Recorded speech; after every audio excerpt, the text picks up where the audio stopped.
Pag-usapan natin kung ano ba ang pinagkaiba ng ball race sa knuckle bearing.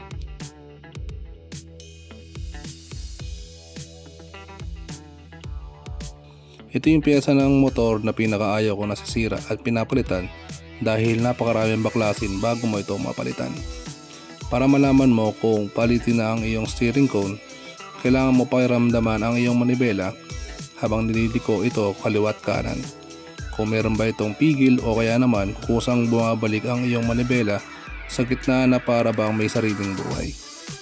Simulan natin sa ball race ang usapan. Ang ball race ay may inner at outer rings para mapanatili nito ang mga bolitas. Meron itong maliit na contact point, samantala ang knuckle bearing naman ay medyo kapareho din ng ball race. Yun nga lang, hindi bilog ang laman nito kundi rollers na nakatayo at kilala din itong tapered roller bearings. Para siyang karayom na mataba kung titignan mong mabuti. Paano mo ngayon malalaman kung ano ba ang dapat mong gamitin sa dalawa? Depende ito kung saan at kung paano mo ginagamit ang motor. Ang ball race ay madalas ginagamit kung mabilis ka lagi magpatakbo at hindi ka nagkakarga ng mabibigat na bagay sa motor mo. At ito rin yung pinaka-standard na bearing na madalas ginagamit sa motorsiklo. Samantala ang knuckle bearing naman ay mas ginagamit kung mahilig ka magkarga ng mabibigat sa iyong motorsiklo at dahil doon ay mas heavy duty ito.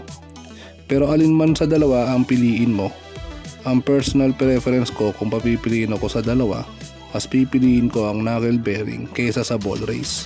Dahil ito sa driving habit ko at sa dami ng lubak palagi sa ruta na dinadaanan ko. Hindi rin naman ako makakapagpatakbo lagi ng mabilis, kaya pipiliin ko yung heavy duty na knuckle bearing. Pero kahit heavy duty ang knuckle bearing, walang heavy duty na pyesa sa driver na walwal magmaneho sa kalsada. Kung sakali naman na ikaw ay magpapalit ng steering cone, siguraduhin mo na yung shop na pupuntahan mo ay may mga tools na nakalaan para magpalit ng steering cone.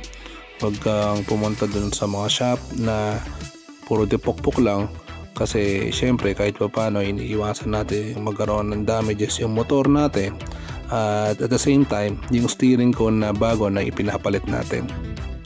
Mas mainam na yung may mga gamit sila na proper tools para sa mga bagay-bagay. At kung labor naman ang pag-uusapan dito sa pinagpagawaan ko, 400 pesos lang ang labor na sinisingil nila dito para mapalitan ang iyong steering cone. Siyempre bukod yung presyo ng pyesa na doon. At kung sakasaka naman magpapagawa ng ganitong klaseng trabaho, at asahan mo na magre-range yung trabaho doon or yung labor nila doon ng 700 to 800 pesos. Sana nakatulong tong video na to kung sakali magpapalit na kayo ng steering cone in the near future.